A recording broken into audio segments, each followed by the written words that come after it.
आंबे आहेत घरात, चला मग काहीतरी वेगळं बनवूया. आंब्याचं सीझन चालू आहे म्हणल्यावर काय सारखेच आंबे असतील.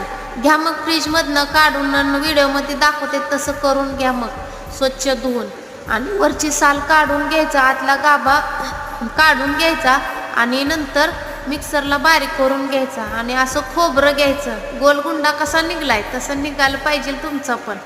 मग घ्या त्याच्यावरची साल काढून आणि खिसून घ्या लगेचच. आणि आंबा तवर बारीक करून घ्या त्याचं. आणि छोटंसं एक पॅन घ्यायचं, त्याच्यात खोबरं किसलेलं आहे ती त्यात टाकून द्यायचं. नंतर आंब्याची प्युरी त्यात टाकून द्यायची, चांगलं शिजवून घ्यायचं ते हलवून. आणि हलवून झाल्यानंतर त्याच्यात तूप टाकायचं. आणि साय होती माझ्यापाशी म्हणून मी साय टाकली. आणि साखर टाकायची अर्धी वाटी. चांगलं हलवून झाल्यानंतर असं घट्ट झालं की लगे मग ताटात वतून सेट करून द्यायचं. नंतर खसखस भाजलेली काजू बदाम टाकून घ्या खायला.